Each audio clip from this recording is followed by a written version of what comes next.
Good afternoon. My name is Khumbuzo Nchabeni. I'm here on my capacity as Minister for Small Business Development in the Republic of South Africa. I'm joined by my colleague, Minister Ibrahim Patel, for the Department of Trade, Industry and Competition. We are also supported by our Directors General, Mr. Lindoku Mkhumane for the Department for Small Business Development, and Ms. Malebu Mabije Thompson, Acting Director General for the Department of Trade, Industry and Competition. This briefing is to update the nation on the interventions that we have been working on as the joint departments to support businesses that have been affected by the riots in the country, but also to prepare for the recovery of the country. Further details will be provided by my colleague, Minister Ibrahim Patel, who's going to present on both our behalves, and will take the questions from there on. Minister Patel.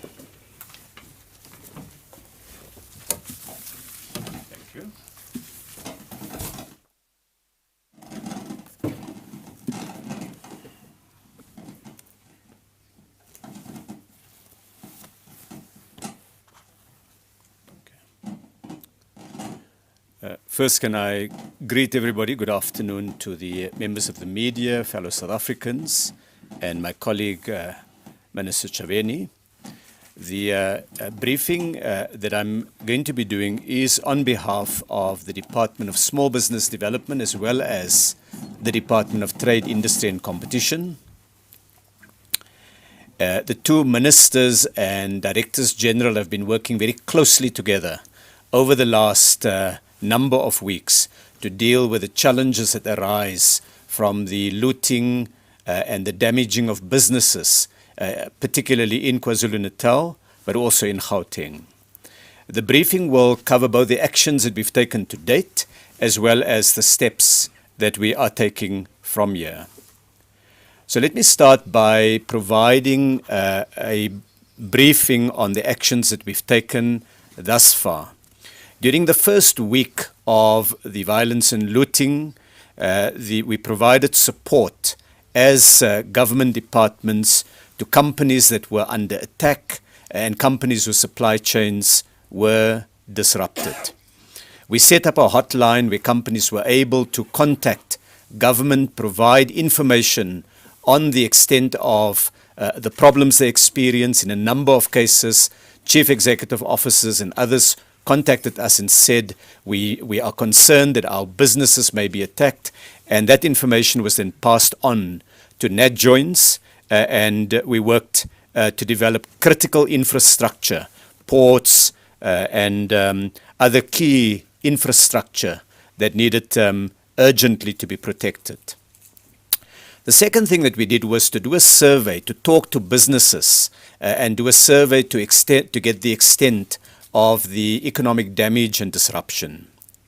To date, in our survey, 1,070 companies have responded, of which about 900 reported that they were directly or indirectly affected, either because they had damage to their property, or some of the stocks were looted, or alternatively, there was a disruption to their business in their supply chains.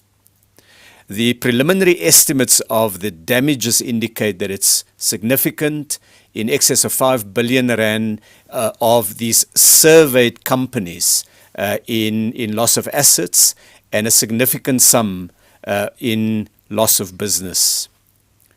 10,200 jobs are potentially affected, and just to give you a breakdown of it, we had 255 manufacturing companies responding, 265 retailers, and close to 300 businesses that provide services.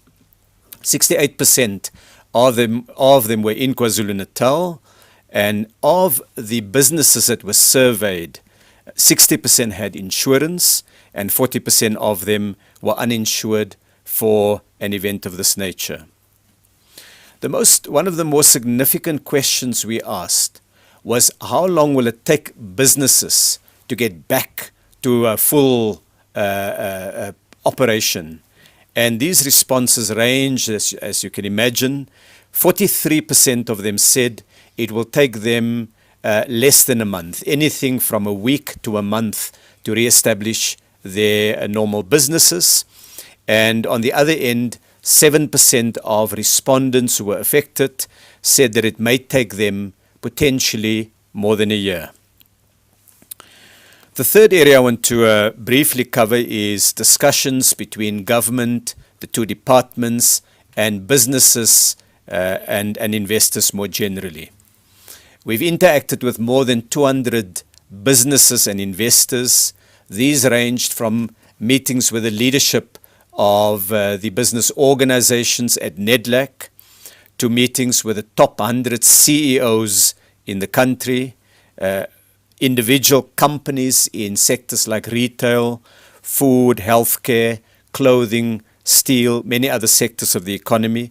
We met with formal businesses and informal businesses, small businesses, medium-sized businesses, micro businesses, of course, which very often are also informal businesses, and large businesses. We held engagements with sectors. The clothing, textile, footwear sector assembled together in a meeting of all the CEOs of the large players, the small businesses, as well as the trade union movement. We've met at NEDLAC with unions. We've addressed shop stewards meetings of trade unions in different areas. We've met with the sugar industry. We've also met with global companies. Members of the media will recall that Toyota at some stage issued a statement indicating their concern about their operations. The DTIC and national government met with Toyota, and they issued a statement subsequently saying that as a result of those engagements, they are convinced that their concerns have been addressed and that they are ready to resume business. We've met with global businesses, for example, the global leadership of the Ford Motor Company, engaged with foreign government representatives, with other sectors like the global business services sector, and with organizations, business organizations, BUSA, the Consumer Goods Council, the National Clothing Retail Federation, and others. In addition to that, at the NEDLAC discussion, we also had representatives there of community organizations and, of course, the leadership of the major trade union federations. And the purpose of all those engagements was to ensure that we are able to send a message around the security of businesses and their infrastructure, that we can coordinate the actions we're going to take to get the economy back on track. We looked at a range of common measures that can be done. Businesses identified things that they were doing at community level, training of workers who are laid off during the current period, and how to restore as rapidly as possible the key economic arteries like the N3 that had been closed for a period. In addition to that, there were also discussions with other spheres of government, the government of KwaZulu-Natal and of Gauteng province, as well as a number of municipalities. We conducted a number of site visits. More than 50 site visits were conducted. And as we came in now, Minister Chaveni said to me that members of the media has already posed questions. And one of the questions that was posed was, where did the ministers go? So just talking for Minister Chaveni, myself and our deputy ministers, to give an indication that Minister Chaveni visited places, among others, in Soweto, particularly in Tembisa and Kliptown, in the Mamelodi area, in Alex and other areas. I visited Isitebe in KwaZulu-Natal, meeting with workers and business persons in the clothing industry, at an electrical establishment, and at retail places. We also visited Mandini, the shopping mall with more than 30 affected shops. I visited the Canelands area to meet with the major supermarket distributors of food to ensure that we can get to a security of supply of food in KwaZulu-Natal. I also met in Pinetown with the two largest pharmaceutical and medicine depots or distribution centers so that we can enable the supply line on basic health to be maintained. We met, among others, with two large factories in the Pinetown area. One is a major packaging company and the other one is an electrical construction company. The Mamelodi Mall and the N3 trucking station in Weybridge. But deputy ministers have also been to Madadeni, Eshawi, Ezakeni, Emadadeni, eThekwini, Ugu, and Harigwala. And we use those meetings and those engagements with local government, with workers and businesses to form an opinion on the extent of the damage, but also what would be the most appropriate ways of supporting the recovery of businesses, and I'll talk to that in a moment. Some of this were complemented by officials of government departments going out, and we had one engineer that has done a preliminary survey of a number of businesses in KwaZulu-Natal. Next, we've been engaging with support organizations. These included the Solidarity Fund, who was asked to provide support, including food relief, and they will be making an announcement soon, and a number of charities, as well as the Department of Social Development that is spearheading, of course, government's work in this regard. So that is just a very brief summary of some of the actions that we've undertaken in the last week and a half, 2 weeks. Moving next to the main focus of our actions. What are we now doing based on all these meetings, the discussions, the engagements, and the information that we were supplied? We've identified a few key interventions. The first is to re-establish the supply lines in the economy as quickly as possible, to make sure that from raw material suppliers to production units, right through to retail, small retail and large retail, that we can get the basic supply lines going. Second, to address the immediate repairs of business premises that will enable the immediate resumption of business, and some of these are fairly quick repairs, something that can be done within 2 to 4 weeks. The replacement of glass window fronts as an example. The third is to speed up the construction and structural repairs. That takes more time, and that is vital to South Africa's economic recovery. Some of those will take months to do, but the work has to start immediately, and we've been working on how to fast-track that. The fourth is to address the loss of wages of workers during the period of reconstruction and rebuilding, and a lot of our work has been led there by Minister Tulas Ngesi from the Department of Employment and Labour, and of course the President has made the announcement on the TERS.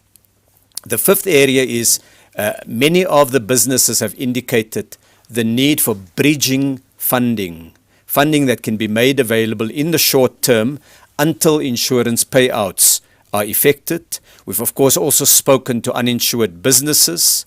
The sixth area is to identify ways in the rebuilding where local businesses can be supported, both local communities in the supply of basic services, security, cleaning services in an area, as well as more broadly support for South African-made products. And then the final one, that is one that we have spent a significant amount of time on, is rebuilding investor confidence. There's no question about it. The scale of the destruction that we witnessed has knocked confidence in a number of businesses, and it needed us to reach out to them and to engage and to show the kind of measures that will be taken into account both now and in future. I must say that we were struck by the very supportive view that many businesses, particularly global businesses, took about the rebuilding period and their commitment to work with government and South Africans in rebuilding the economy. So now on the specific actions that I've spoken of, the first is to resume the supply chain and address supply shortages. I'm not going to cover comprehensively the kind of things that we're doing now, but just to give an indication, we worked fairly quickly to get the N3 road artery between Gauteng and KwaZulu-Natal reopened, and worked with Minister Pravin Gordhan on getting the ports reopened as rapidly as possible. In the example of shops and factories that have been damaged, one of the challenges was whether we would get a significant and sufficient supply of building materials. We've met with the main glass manufacturer that has agreed to increase supply to the local market by 20%. We've met with the global business services in eThekwini, whose work was initially disrupted, and together with the KZN province helped to ensure that they're able to find hotel accommodation for workers during the period when transport systems were disrupted, enabling South Africa to provide those services globally. We supported packaging supply, the users of packaging by getting alternative suppliers when some of the major suppliers had downtime or were faced with looting and damage to factories. And we assisted the automobile component industry to get their supply chain moving with the big auto companies so that smaller South African-based businesses that are making these components are not left without any opportunities. So that's the first areas to enable the resumption of the supply chain. The second one is the development of an economic package. The President has outlined the broad framework of the response. Minister Mboweni has given some details of the fiscal linked measures, and on behalf of Minister Chaveni and myself, our two departments, I want to indicate some additional areas that we've been able to either flesh out from the President's speech or some additional initiatives over and above those. So a package has been put together now where the Department of Trade, Industry and Competition and the Department of Small Business Development has reprioritized 1 billion rand of funding from other programs that will be shifted now to this response fund. This has been supplemented by 1.3 billion rand that National Treasury will make available.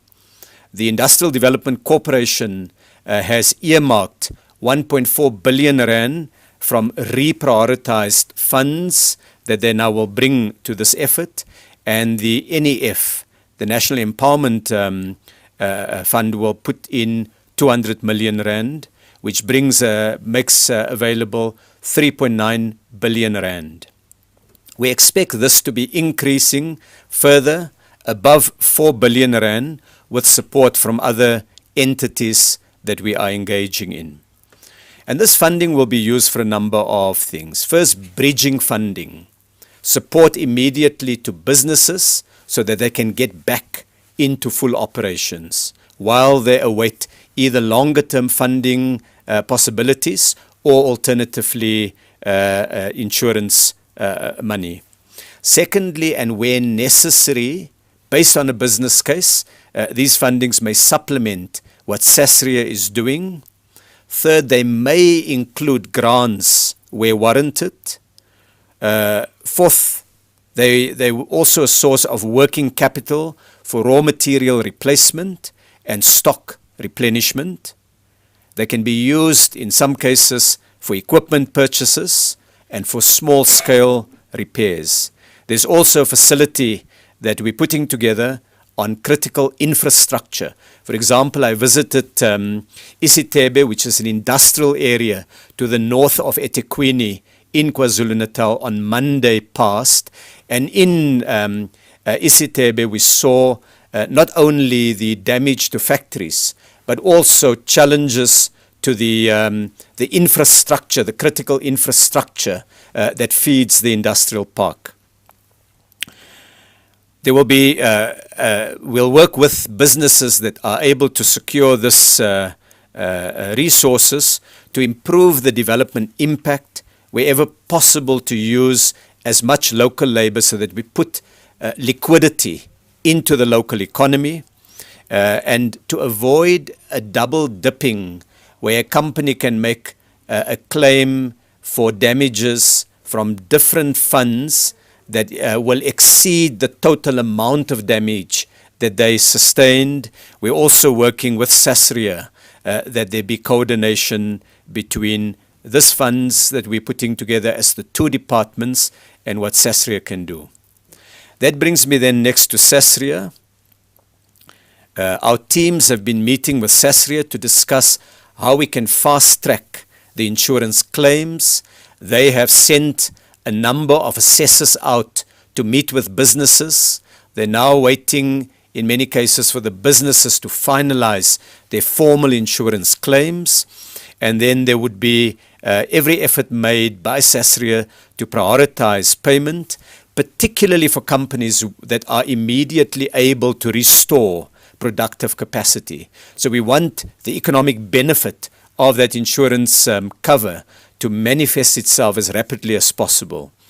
There will also be, SASRIA is also looking at what support it can provide through state backing to uninsured businesses, and all of those discussions are now well underway. And as SASRIA is able to get the full extent of all the claims in place, they'd be able to pursue that further. The fifth area are in competition measures. Within a few days of the extent of the damage and looting manifesting itself, we published a set of exemptions in which I gazetted under Section 10 of the Competition Act, provisions that would enable businesses to coordinate and collaborate in essential goods, in food, in healthcare, in cleaning materials, from the raw material suppliers right through to the final retailers, that they can enable as much coordination to ensure that food reaches communities and healthcare facilities are kept running. There are other sectors that may also be approaching us in due course. The next area that I want to briefly talk about is the departments here today, DTIC and Small Business Development have set up a single recovery operations center. It will be run by the two departments together. We already have an email address, recovery@thedtic.gov.za. It will be on the website, and brp@cifa.org.za, and a call-free number. And these will be highlighted on our websites and publicized as widely as possible. Inside the DTIC, we're asking Invest South Africa, which is an agency that operates within the department, to reorganize its work and prioritize the recovery of businesses that have been affected in KZN, in Gauteng, but also the wider multiplier impact that this has had in other provinces. The special office or recovery center that we've set up will assist to get businesses to obtain permits for construction and other work, to get regulatory approvals, to fast-track critical health and input goods that are at ports of entry, to secure alternative domestic suppliers where businesses in KZN and Gauteng have been damaged, and to bring technical expertise to bear. For example, we're going to work now through this office to get teams of engineers that can go out and do assessments, quantity surveyors, so that businesses have some support in determining the extent of the damage that have been suffered. The next or seventh area that I want to cover briefly is we are working now with the private sector to see how we can unlock more private sector resources. This will take the form of coordination, partnership. Some of it will be in financial support. Others will be in support in kind. And the bigger announcement on this will be made as soon as we've completed those discussions. But to just illustrate with a few examples the kind of things that have already been agreed. In the case of Old Mutual, they have a competition fund that has been agreed a few years ago when Old Mutual brought all their operations back to South Africa. And that is for business support. And they've agreed that they will be looking at making 50 million rand available from that fund to support businesses that have been affected, obviously subject to getting all the necessary governance approvals in place. To give another example, I visited a clothing factory that was badly damaged in KwaZulu-Natal on Monday. And at that factory, it was evident that they needed to move very quickly. One building that they occupied was completely burnt. The other building was capable with relatively small costs to get up and running. So the Foschini Group agreed that they will make machines available from one of the other factories in eThekwini, spare machinery that can be moved quickly. One major food producer or fast food outlet agreed that they will try to keep as much of their contract with this company in spite of the fact that some of the deadlines may be affected. And others have said that they can also assist that company. Now, these are all ways in which concretely support can be generated. Another and final example on this one is the Tirisano Fund that was agreed to with the big construction companies some years ago as part of the settlement of the dispute around the 2010 World Cup Stadia, has agreed that they will make available some resources for enterprise development where small construction companies come in and try to support businesses with rebuilding.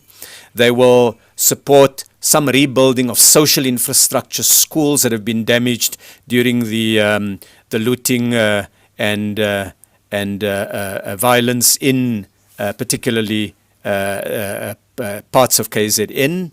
And finally, they'll make available technical expertise and capacity in the form of engineering and other services that may be required to get businesses running again.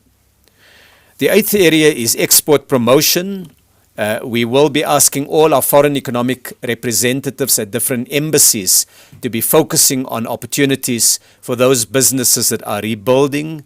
There is a large expo that will be held in Dubai, and we will do a separate press briefing on it. But we've asked the team there to find opportunities for businesses that have been affected. And we're looking now at an investment and trade virtual roadshow. Elements of this has already been rolled out. Now, I've given these 8 areas on behalf of Minister Shaveni and myself.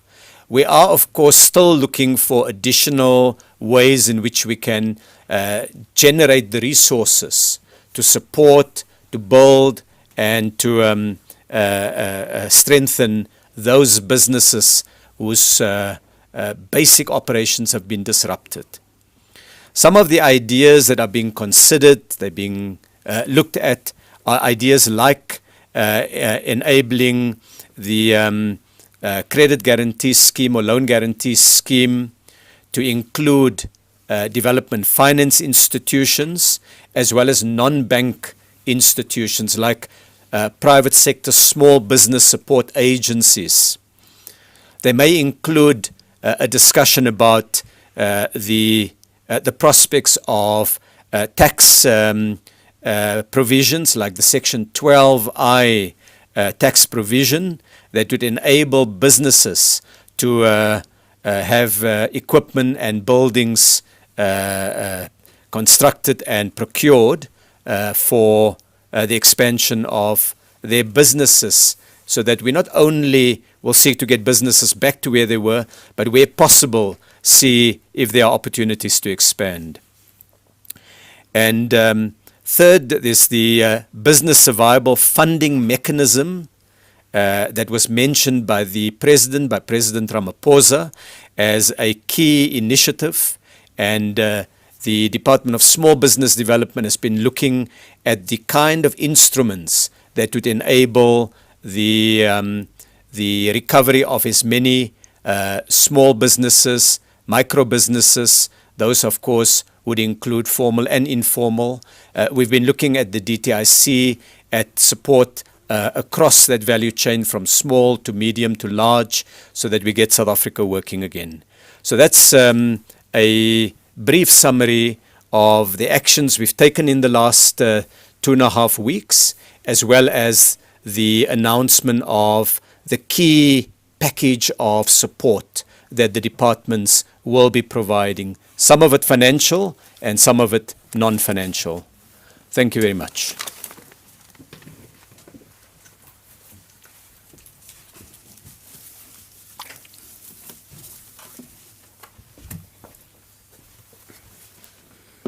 Thank you to Minister Patel.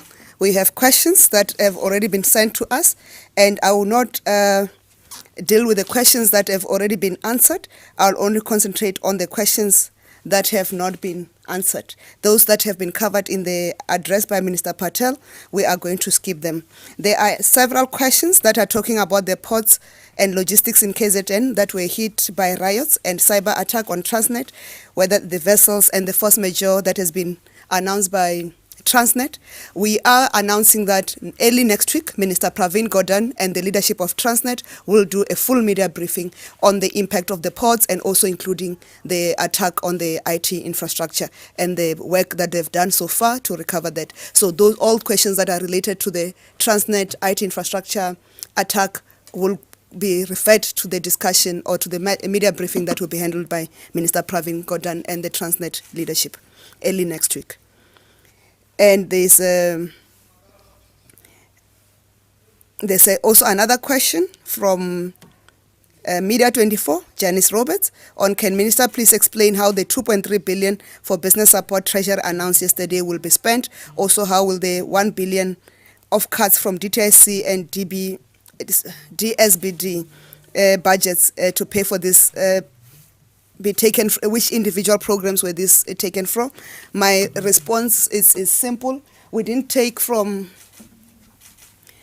individual programs, we took from a multiplicity of programs. What we anticipated is that given the expenditure that is going on and the pace that we have been, we said, what can we reprioritize that we can spend on later? Remember, the President in his announcement indicated that he is going to announce a further package of measures as part of the economic recovery of the country and what we are doing for the recovery of everybody, because SMMEs and businesses that have been affected by the lockdown are not only those affected by the unrest, but those that have been affected by the lockdown. And as government, we have a responsibility to work towards that. And so what we have done is just reprioritize to say what can we do now and delay for later, and when that package of measure comes through, because the work of the Department of Trade, Industry and Competition and that of Small Business Development is to support businesses on its day-to-day activities. So we can say what can we delay for later and what can we reprioritize. So what we're talking about is what we've reprioritized, not from an individual program, from across a multiplicity of programs.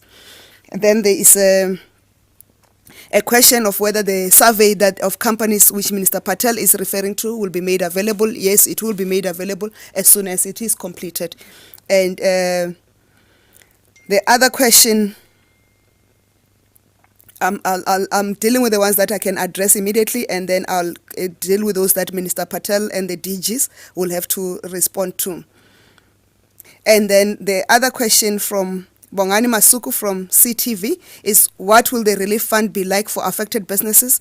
The figure has been mentioned by Minister Patel. I'll invite the DG of Small Business to respond to that question of what will be the relief fund be like of affected businesses. And also the next question from Bongani Masuku of CTV is, would affected foreign-owned SMEs qualify for relief? I'll also refer that to the DG, acting DG of Trade, Industry and Competition to respond to that. They are the ones that regulate the participation of foreign-owned businesses in the country, even SMEs. and that there's also another question of several business owners had outlets in multiple business premises affected by looting and arson. Is it a portion of relief per business name or per affected store? The two DGs will decide which one will handle that question. And the places where Minister Patel has been mentioned. We heard there's a claim that he's missing in action. He has not been missing in action. He has been really focused on the work at hand, and you do not know how much, almost for a full week between ourselves, Minister Patel and Minister Godan, Minister Didiza, Minister Kubai. We had not slept for that, literally for that full week. We were not sleeping because the communication was going on even at 2 a.m., at 3 a.m.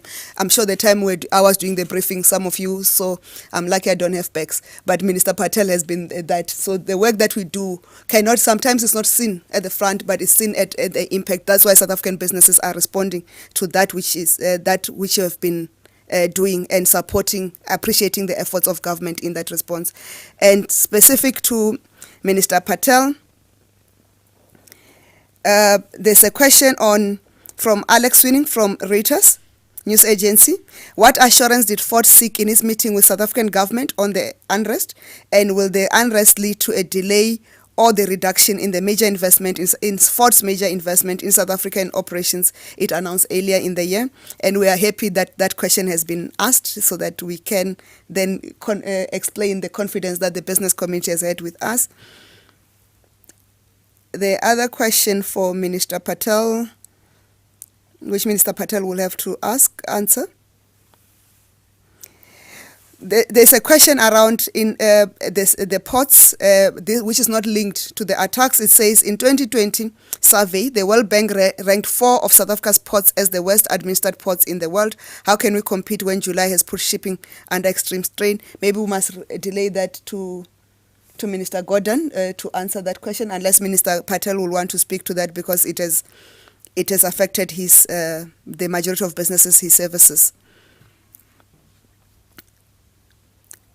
So far, these are the questions. We need to also clarify that we have been meeting with we've been having engagements with the National Consumer Goods Council and also their contribution they want to make in rebuilding South Africa. We've been meeting also with the multinational IT companies on the contribution they want to make in rebuilding South Africa. The DG will explain also the engagement we have had and how we plan to assist the South African healthcare professional businesses such as optometrists, private practices, health private practices, and dentists that have been in malls and also in other shopping centers, but also the Franchise Association, our engagement with them. We have been meeting to say, and as when the President has announced a full package of measures for the recovery of the whole country, we will then come and provide the details of how big business is partnering with us. That's the details that we are finalizing between ourselves and Minister Patel and other supporting ministers of the economic cluster. I think, let me start, Minister Patel, let me give you a break. Let me start with the DGs and then you come through after the DGs. Thank you.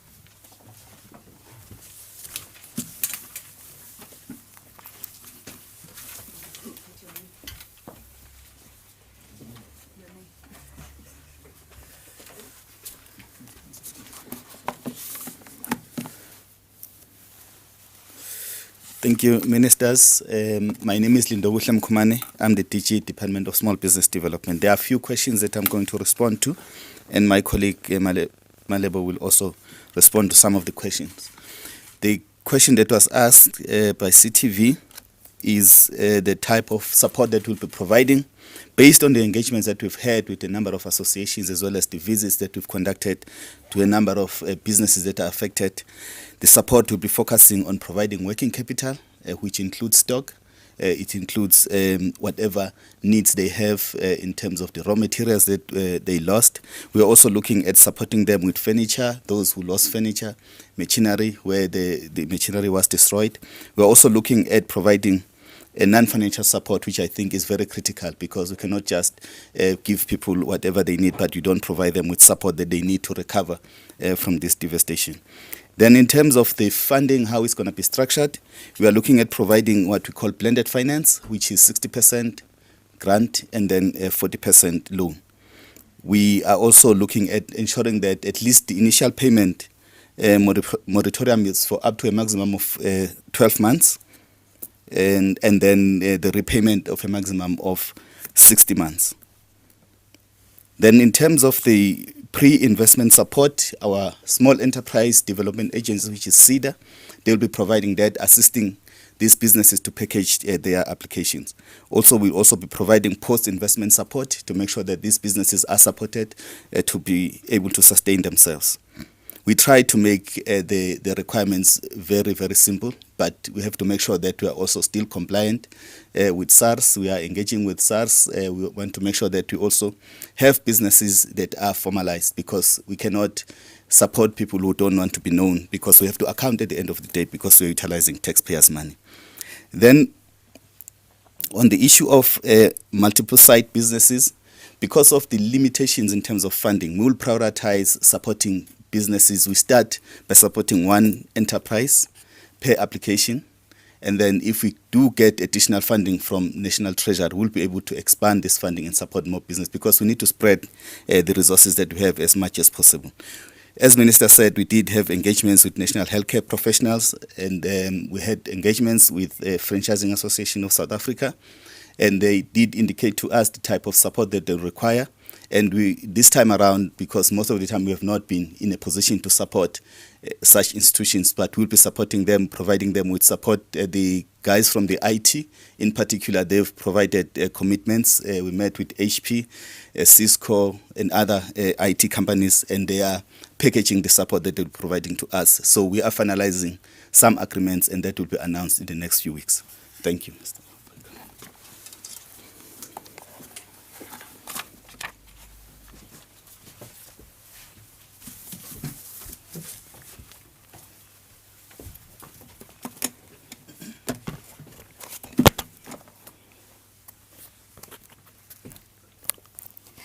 Thank you very much, Ministers. My name is Malebo Mabiji Thompson. I'm the Acting Director General for the Department of Trade, Industry and Competition. And I'll just add to what my colleague has already outlined as what the support would look like. I think as Minister Patel had indicated, that our primary objective is to make sure that we get people back at work, we get companies back at work. And now we also are looking at how do we do that, prioritizing other areas that we are working on, including through master plans and various other programs of government. We're talking there about localization. Can we make the recovery based on localization and local production, local procurement of goods that are produced in South Africa? Can we ensure that through this support, there's a big multiplier effect beyond just the work that each company is going to do? So those are some of the issues we will be working with our partners in the industry to make sure that as we are working on this package and we are rolling out the package, we achieve some of those objectives that in the most instances we agree on with our partners in the industry. Minister has already outlined some of the broad issues around the support. I'll just focus on the critical infrastructure recovery program, and on this one we will be partnering with enterprises that may have lost their critical infrastructure, ensuring that buildings, big infrastructure or of that nature is also catered for in the support. At the moment we are capping it at a 50% grant, and of course that grant will be allocated based on the needs of the enterprises and the meeting of the minds in terms of the national objectives that I've already alluded to. There was a question about which type of enterprises we will support. We will support all enterprises based on the availability of funds, as long as those enterprises are observant of the rules, including the laws in their particular sector, and also any other sectoral regulation they need to be observing. Thank you, Ministers.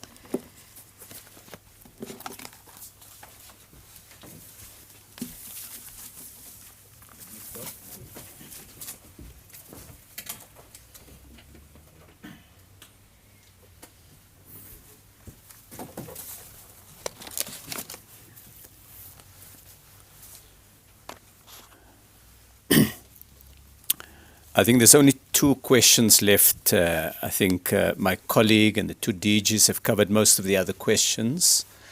The first one relates to the way in which the relief fund will work. I think it's largely covered by the 2 DGs. But let me give an example of what we've observed in our discussion with businesses. One company that has been increasing the localization of product in South Africa is based in KwaZulu-Natal. It's called Kings Park. And it has 2 factories adjacent to each other, which were the subject of looting. And the one factory was essentially completely destroyed in a fire. That was quite I think a number of members of the media will recall that.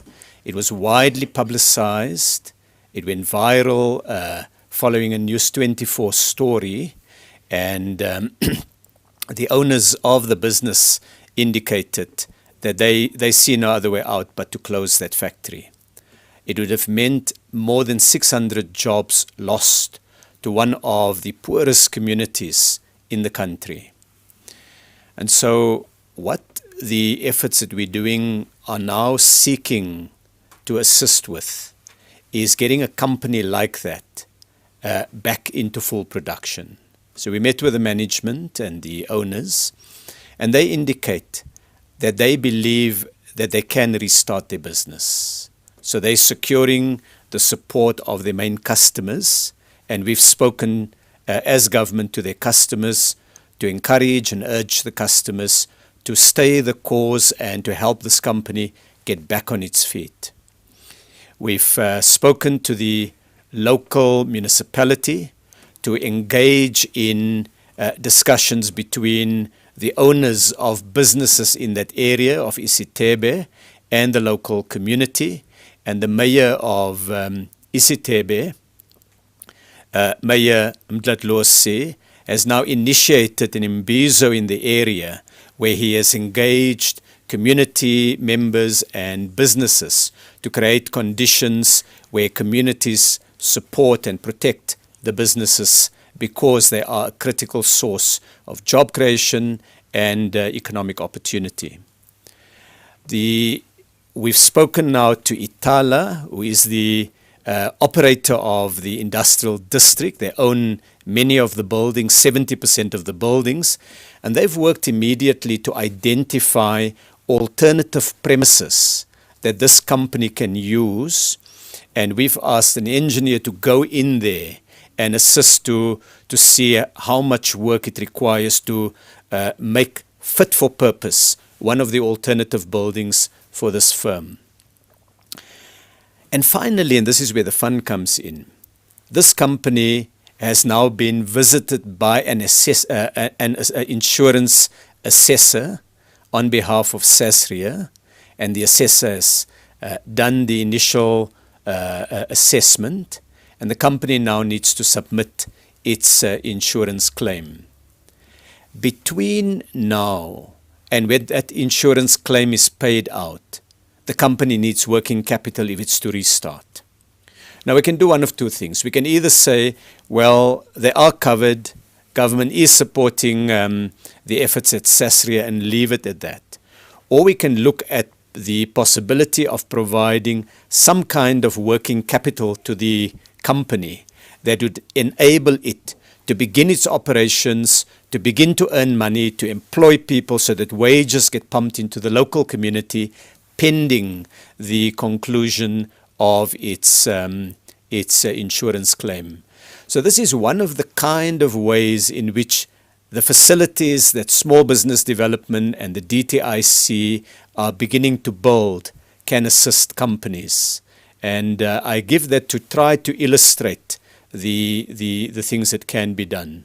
There are small retailers who saw that the entire stock was stolen and looted, and they sit also with the cost of covering fittings, windows, and so on. And there again, the fund can assist if they are insured with the appropriate bridging funds, and if they're not insured with some kind of support to the company. The detail of that we're looking at now as we go through the survey that indicates the extent of the damage that has been created and what businesses themselves say they need.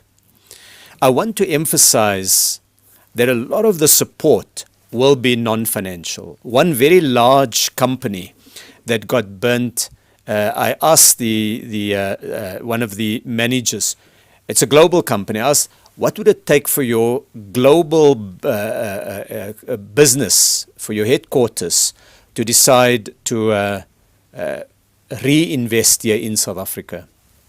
And they gave me feedback, and the feedback was not in the short-term finance because they have insurance cover. It's fundamentally about working with them to ensure that their large customers will come back to them as soon as they have rebuilt the factory. So it's that kind of quite significant but non-financial support that enterprise looked at. On the question of Ford that was asked by Reuters, it was a very interesting discussion because in the course of the discussion, the analogy was drawn to both the events here in South Africa and events elsewhere in the world. And I think there was a common recognition that Ford Motor Company, that it's been in South Africa in 97 years, has seen very turbulent times in that 97 years. And while what has happened is really what we did not want the company to experience, they took the view that from the long view, all they needed to see is that there is going to be a clear security plan going forward. None of their businesses were directly disrupted. The manufacturing facilities were not disrupted. But of course, when you're such a large investor, you are concerned about it. And I think, in a way, the penny dropped for everybody that the Zondo Commission in American parlance is like a Senate hearing. And just like the Americans would have their rules about what happens there, so too South Africa has its rules about the Zondo Commission. And they were not the only investor that appreciated that this is a jurisdiction of rule of law. In other words, the judiciary is independent, that they have to apply their mind to the facts and the law, that they make decisions, that whether we like the decisions or we don't like the decisions, that as a country we implement those decisions. And that for them was a very significant signal that South Africa follows a path of rule of law.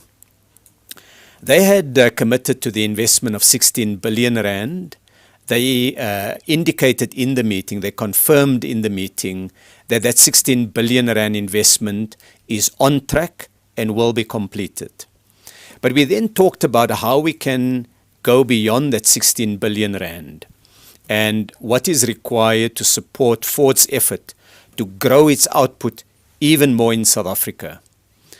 Part of that discussion was the opportunities for electric vehicles, which would require additional and fresh investment from Ford. And so they gave us some of their thoughts on what could be done there.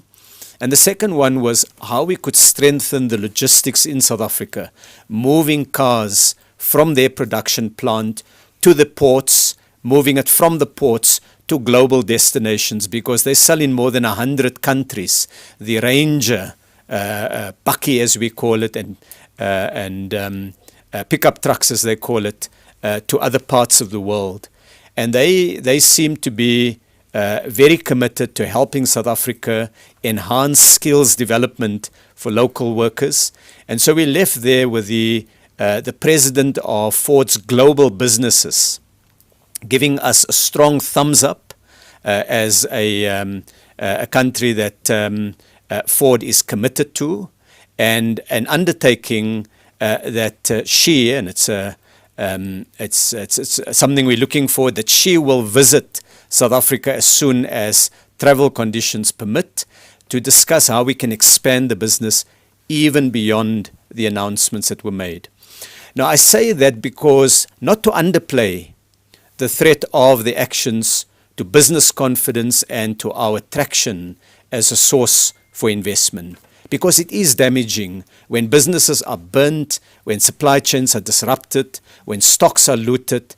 It destroys local jobs. It destroys jobs of communities, of young people, of women. And there's no question about that. It destroys economic value. Our GDP is lower. Our tax take is lower. The wages that are earned by communities that are used to buy bread is more limited. But it makes the point also that given what the world has seen, that South Africans are standing together to rebuild, that we have many positive comments. I want to just do a particular example. One of the largest retailers in the world, Walmart, bought the Massmart operations in South Africa. And we all recall seeing the videos of their big distribution center damaged in KZN. And the CEO of the Massmart business has advised us as government that Massmart and Walmart will back us and support us in the rebuilding effort. He's written a letter to all of the employees saying we're here to stay and we are going to in fact grow our business stronger and better at the end of this. So it's working with businesses, not downplaying the serious damage that this has done, but at the same time recognizing we must change the course from here and we must do something different. Finally, I should say that there was, my colleague referred to this thing about our ministers present or missing in action. Much of what we do, of course, are working visits, going into areas to meet with businesses and others. And I should just indicate, because I know many members of the media have worked closely with Sidwell Medupi, who is the spokesperson in the Department of Trade, Industry and Competition, that during this 3-week period, Sidwell has been ill with COVID, and he is in hospital. And in behalf of the department, and I'm sure the members of the media are present would want to associate themselves with it, we wish him a strong and full recovery, as well as all the other South Africans who are affected by the virus. That battle is not yet over, and we would like all of our citizens, all South Africans, to take every effort to stay safe. Thank you very much.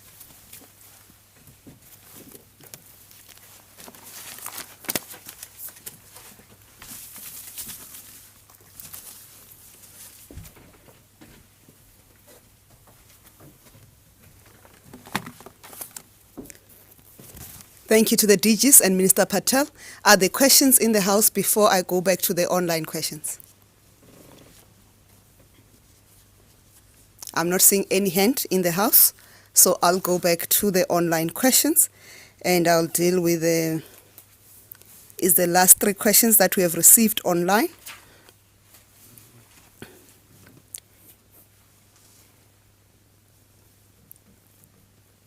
There are 2 questions that I will deal with, and the one question is for Minister Patel. The one question is from John Fraser of ZA Confidential, who are seeking details of the programs that are being cut. As I've indicated earlier, there's no specific program that is being cut. What we are doing is to reduce from the amounts of various programs so that we have money available for the other programs. The second question is, how will small informal businesses hit by the unrest benefit from the Department of Small Business Development and DTIC micro-enterprise focus grants if they are uninsured and likely not registered for tax? How will payouts be determined? It's from MoneyWeb. Let me clarify it in this way. In terms of informal businesses, we've got in the Department of Small Business Development, we've got a program called Informal and Micro Enterprise Development Program. That with that program, we support street vendors, we support other informal businesses, and that is the program that we are going to use. And what we have been doing since last year is to encourage support the street vendors to also register for SARS and also for UIF, because even a contribution of 10 rands onto the UIF helps them when the economy is bad. They can then go and claim from the UIF benefits. And we've been working with them so far together. The president, I think 3 weeks ago, had announced, when he was announcing the lockdown to level 4, he had announced the measures that we have taken as department to waive the license fees for informal businesses, that they can go to their municipality, apply for a license. They'll be granted a temporary license until 31st December 2022, and in that they don't have to pay a license fee across all municipalities. That will allow us to have a database and registration of informal businesses. We do that so that we can account for the taxpayers' money, but we will do that so that the country can be able to plan for the informal businesses that have to be supported, but also to try and formalize these informal businesses, because informal businesses, the status of informal businesses, and I've always articulated that, is done to minimize the contribution of black businesses into the economy, because they are not counted, their contribution is not counted for at an economic level, they are counted for at a household level. So our commitment is to make sure that there is no minimalization of businesses that are run by black people in particular to contribute in their contribution of the economy. We cannot continue to use rough estimates when it is possible to use accurate estimations for the contribution of informal businesses. In addition, the Department of Small Business Development, we've got a scheme which is called Township and Rural Entrepreneurship Program. We continue to use that scheme to support businesses like spaza shops, and we specifically do not classify spaza shops, motor mechanics in the township and hair salons as informal businesses, because their contribution to the GDP, the numbers are very high, but they continue to be excluded from being counted as an economic level because of that continued attempt to minimize our contribution. But we work with these businesses to support them, to make sure that they participate big and they can grow big in that space.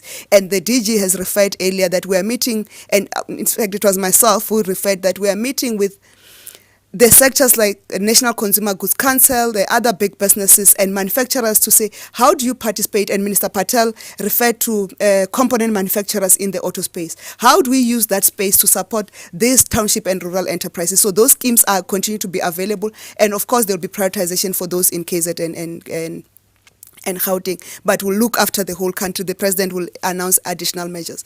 And if we can just also clarify, for those who have benefited from these schemes in KZN and in Gauteng, and they were severely affected by these riots, we are committed that we are going to fund them, refinance them, and support them as if it was their first time application, because whatever they've lost, they cannot be able to recover, as per the explanation by the DG of Small Business Development.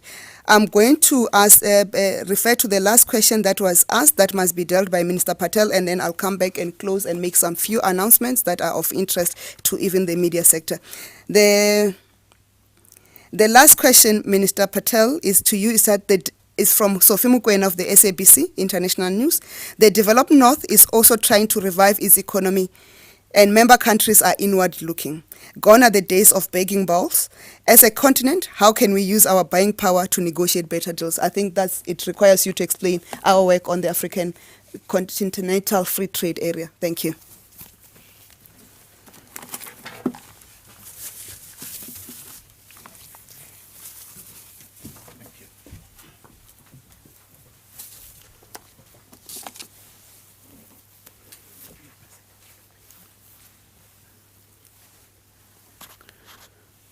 Thank you very much, colleague. So first, Sylvia, I think you're right that we've seen globally a shift to every major region or country seeking to maximize its economic development and save jobs locally. In South Africa, there are enormous opportunity to do so, and they can take at least two key forms. The one is to recover more in our domestic economy. We currently import about 1.1 trillion rand of non-oil products. So excluding fuel that come into South Africa, the rest of our import bill is 1.1 trillion rand. And within that, you have every kind of product. Some of these products we would be obliged to import because either we just don't have the economies of scale, or we don't have the technology, or alternatively there are other impediments to manufacturing. But much of this product can be made locally, competitively. And this mask that I'm wearing today is a very good example of it. In March last year, when the pandemic was declared, when everybody rushed to chemists and shops to buy masks, doctors and nurses and healthcare professionals who use the N95 mask found that there was a shortage. We tried to buy masks elsewhere in the world, and we could not. We had a severe shortage for a period of masks, and we had to pay an enormous premium for that mask. At the time in March, we could make about 6 million of the health care standard masks, the ones used by healthcare workers. By working with local businesses, we were able to increase that amount, where today about 17 million masks, N95 masks, can be made here in South Africa. That's the productive capacity that we have. When we started, on a price point, we were not competitive with the global players. As the volumes rose in South Africa, as more and more hospitals and shops and pharmacies and so on shifted to local suppliers, the unit cost of masks came down, and we now have a strong and competitive mask industry. We did the same with sanitizers, and we've exported to the rest of Africa more than 10 billion rands worth of these products, having built that economy already here in South Africa. And so I can give other examples of these: surgical gowns, ventilators that are used in hospitals now to treat COVID patients, that were then designed and manufactured in South Africa and used by South Africans. And so a big part of our rebuilding exercise is working with retailers and other large procurers to see how we can maximize the opportunity to buy local. In addition to buying local, we also seek to support local communities, particularly with services, security services, cleaning services, small-scale manufacturing, and hopefully that small-scale manufacturing grows to medium-scale and large-scale manufacturing. I want to make the point that when we visited a number of different businesses that were affected by the looting, we found that the damage was not only as a result of people coming in to look for bread. In many cases, there was a higher level of sophistication to it. We saw examples of water sprinkler systems that were disabled and fire retardant systems that were switched off.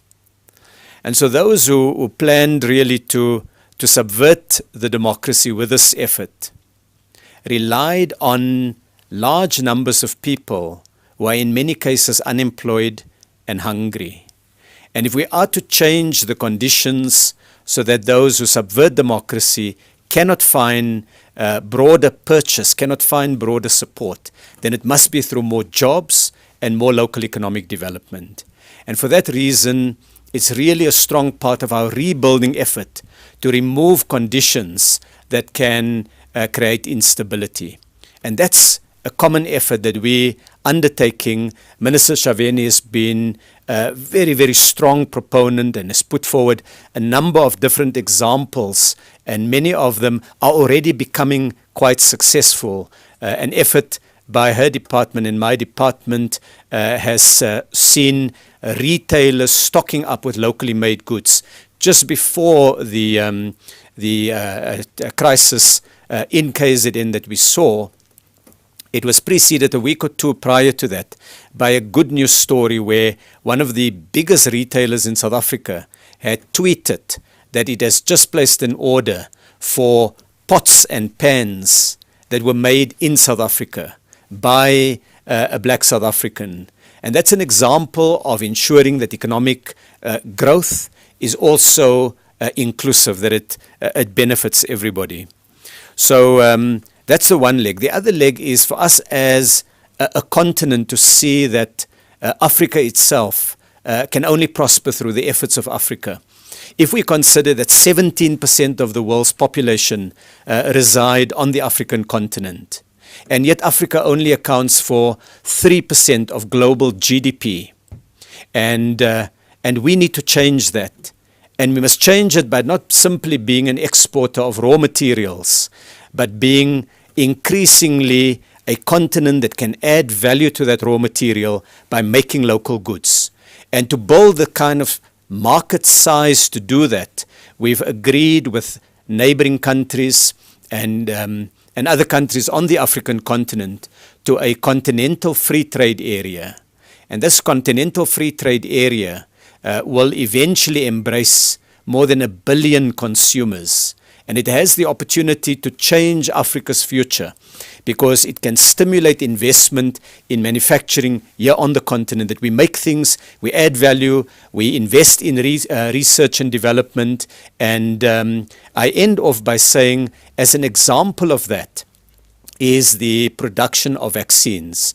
2 South African companies now have been earmarked for the production of COVID vaccines. Aspen has already begun production, and they recently announced that the first shipments of their vaccines are reaching South African consumers and South Africans.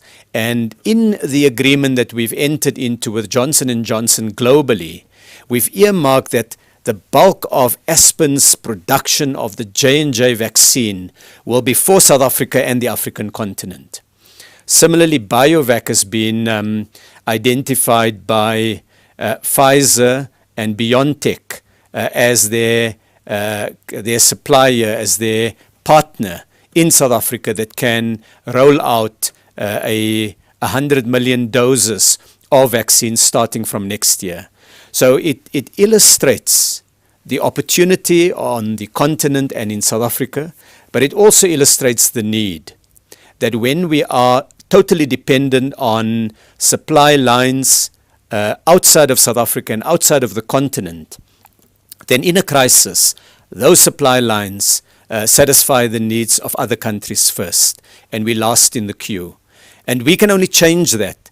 It doesn't mean government can simply decree. It means working with businesses to build more competitive and dynamic supply chains, and with investors to bring the technology and money to South Africa. And of course, stability, businesses that are rebuilding themselves, citizens that strongly back government's efforts to reconstruction and development are quite key means of promoting the environment to attract that. So I want to indicate the very strong efforts by the Department of Small Business Development and the DTIC to enable deeper, stronger and broader localization even in this period, in spite of the enormous challenges that we know we will face, but to put some effort into finding opportunity for more South Africans to get jobs and to have access to an income.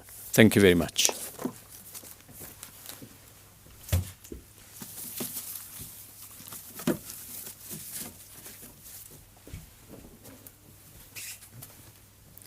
Ladies and gentlemen, this brings us to the end of the media briefing.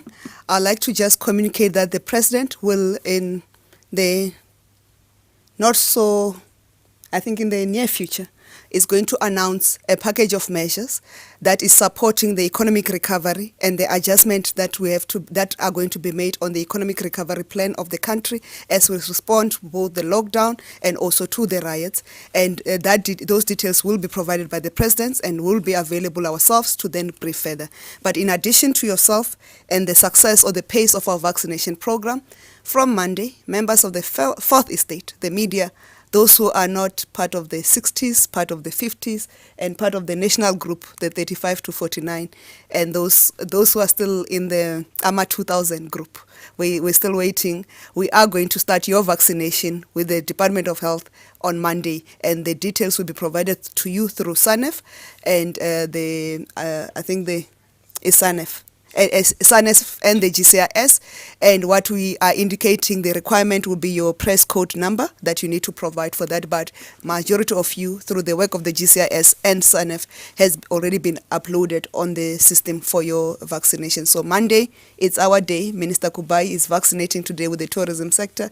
Maybe I must join the media fraternity and vaccinate with you. Have a lovely day, lovely evening further. Thank you. And then tomorrow there is a briefing by the Department of Cooperative Governance and Traditional Affairs on the local government elections and the impact thereof, and given that the IEC have gone to court to apply for the postponement of the local government elections. We look forward to see you next time, and tune in for the briefings from the Government of South Africa through this platform that is supported by the Government Communications and Information System. Good evening.